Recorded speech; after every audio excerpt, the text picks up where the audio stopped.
It has been 15 years since the world said goodbye to the cherished actor and comic Don Knotts, who was most famous for his legendary portrayal of Deputy Sheriff Barney Fife on The Andy Griffith Show.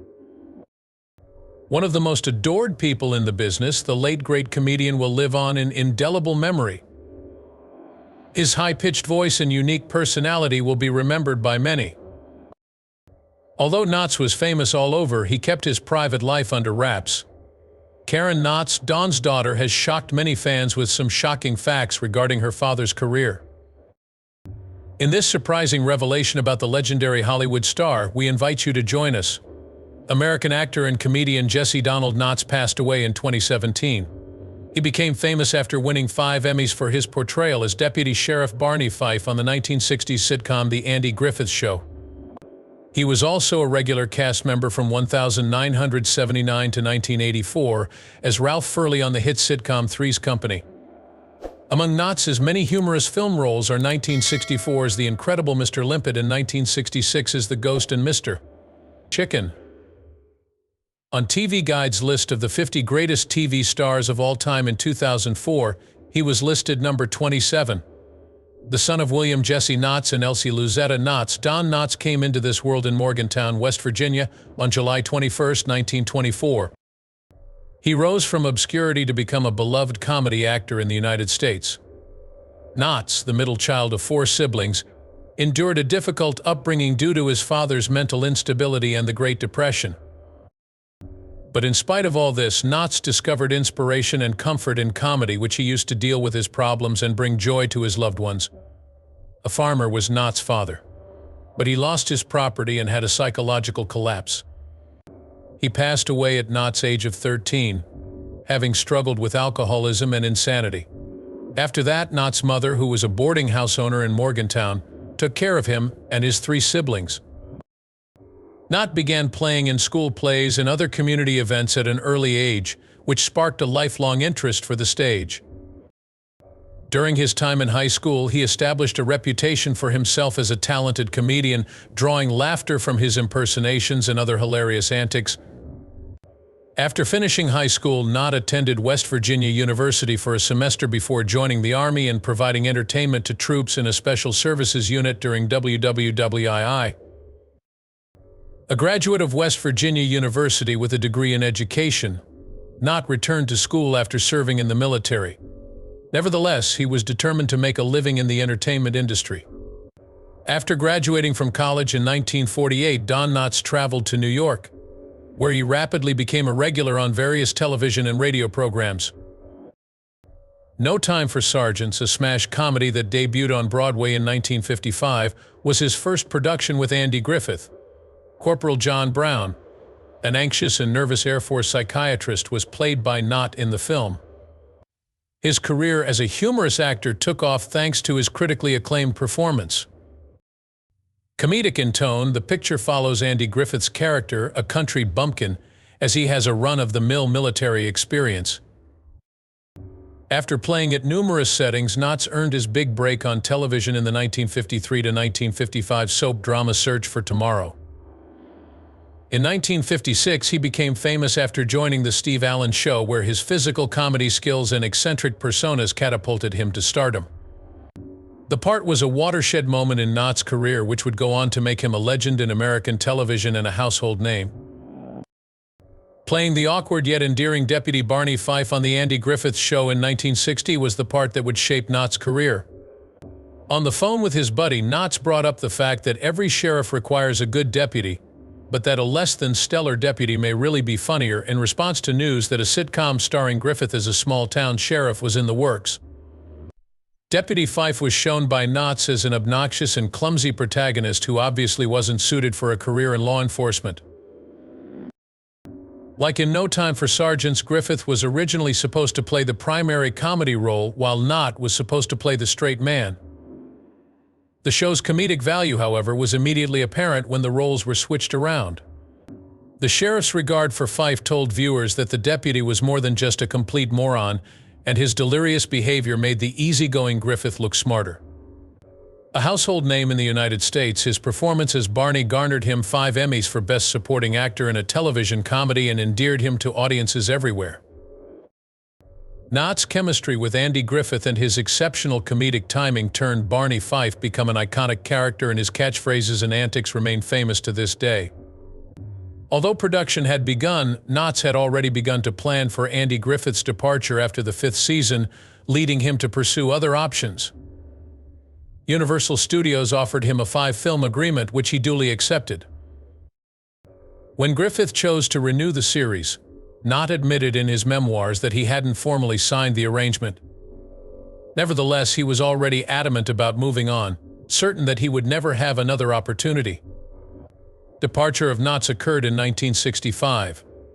His departure was justified by Deputy Fife's meteoric climb to fame after joining the Raleigh, North Carolina police force. When Knott left the Andy Griffith program in 1965, she launched a successful film career as the lead in several comedies aimed toward families. His memorable roles include a mild-mannered man who becomes a talking fish in 1964's The Incredible Mr. Limpet, and a worried typesetter who spends the night in a haunted house in 1966's The Ghost and Mr. Chicken.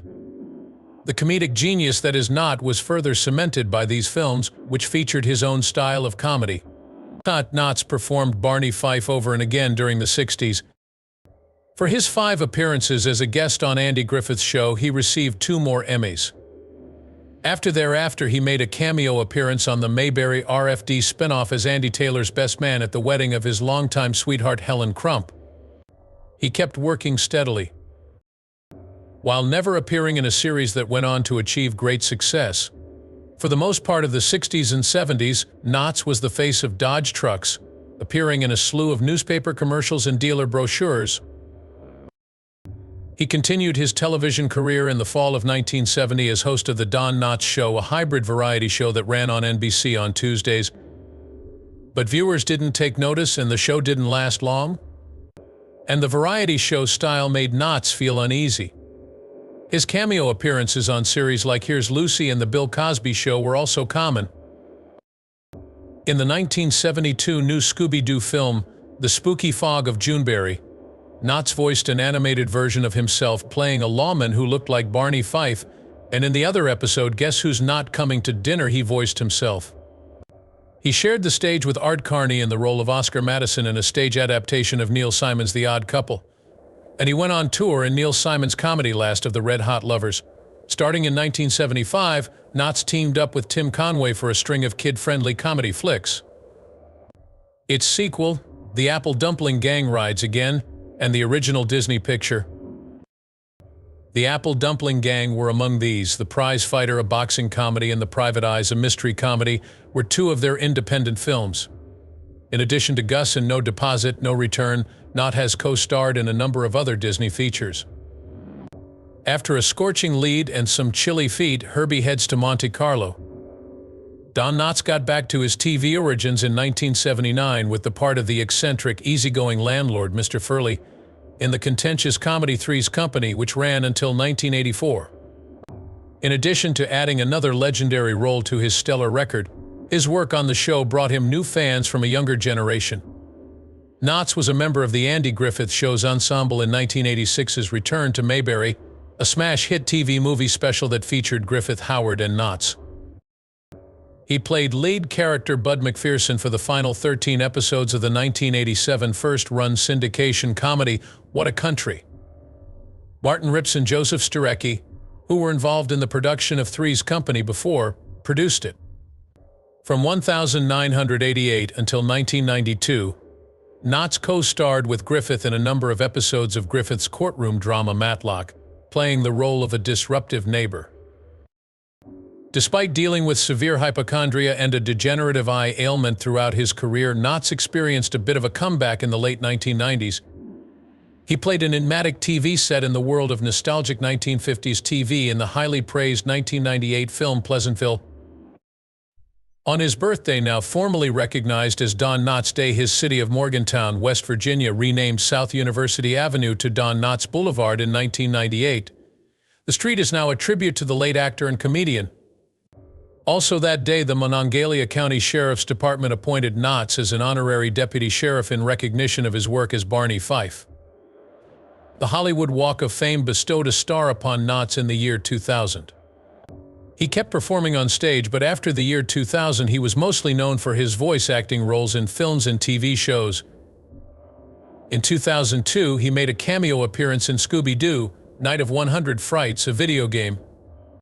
Along with his cameos with Phyllis Diller in a Robot Chicken parody, he spoofs his appearances on the show in a number of Cartoon Network commercials. Before his untimely demise in 2003, Knott had once again joined forces with Tim Conway to lend his voice to the children's direct-to-video series Hermie Friends. He returned to Disney in 2005 for the first time since 1979, lending his voice to the animated features Chicken Little and Mayor Turkey Lurkey. His former co-star from Three's Company, John Ritter, died of an aortic dissection on September 12, 2003, when he was performing in a stage production of On Golden Pond in Kansas City. The news was relayed to him by Ritter's family. Tragically, 4 days later, he and his co-stars were seen at the funeral. In 2003, Knott and Ritter made a farewell appearance together in a tribute episode to their previous TV series 8 Simple Rules for Dating My Teenage Daughter, when they made a cameo appearance. He was Ritter's final co-star on Three's Company. During this time, the once strong Knott went blind from macular degeneration in both eyes.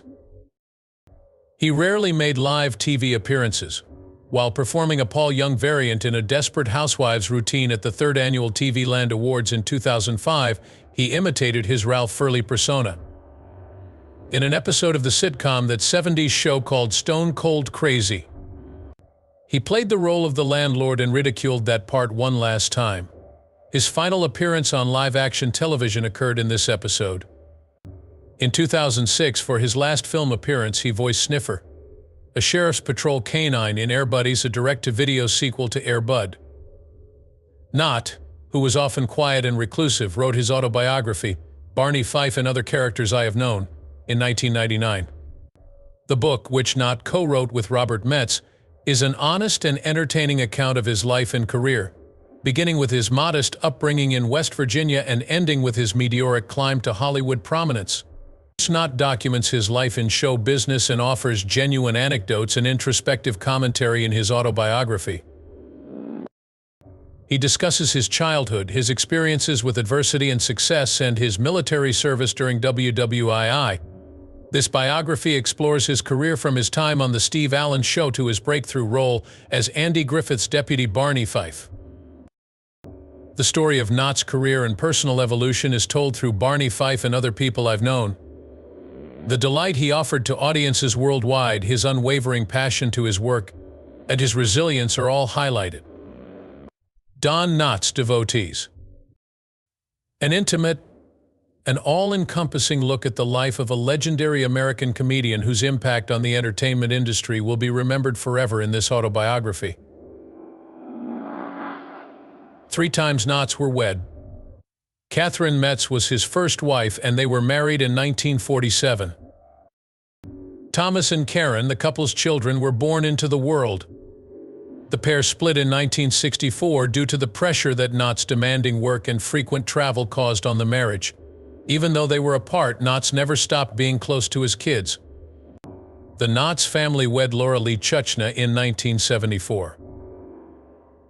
The couple was wed for 9 years before divorcing in 1983.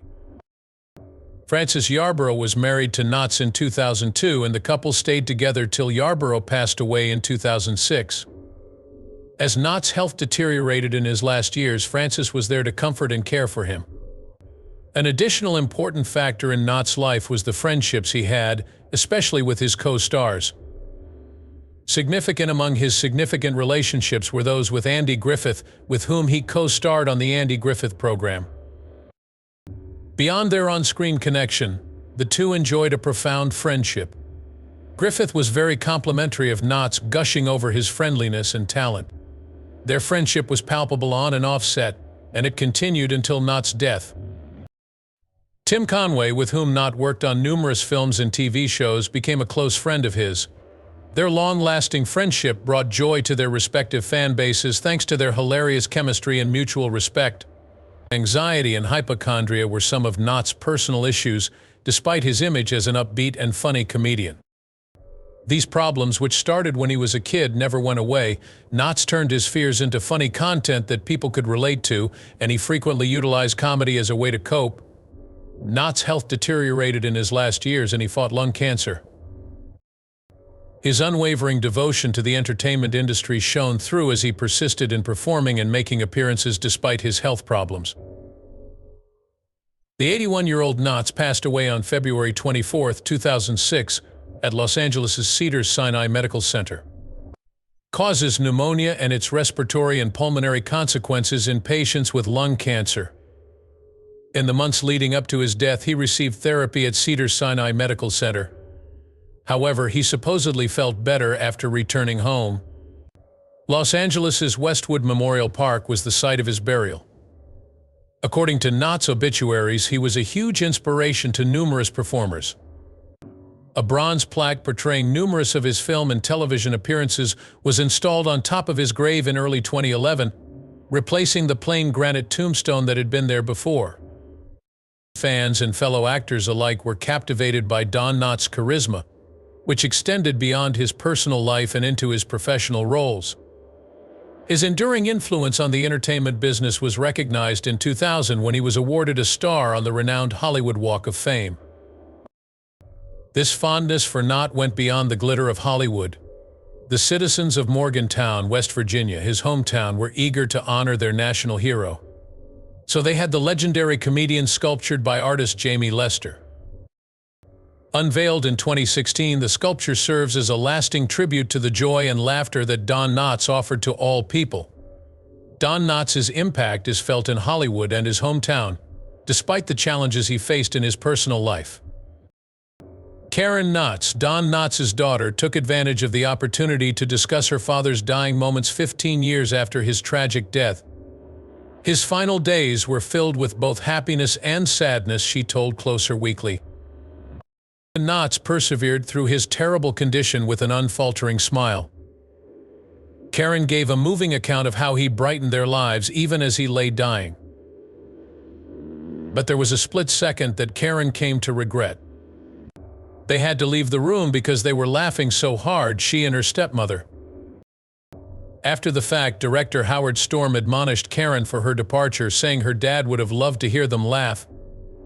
Karen felt a twinge of sadness for missing her father's presence during those pivotal times, even though it was his comedy that caused everyone to chuckle.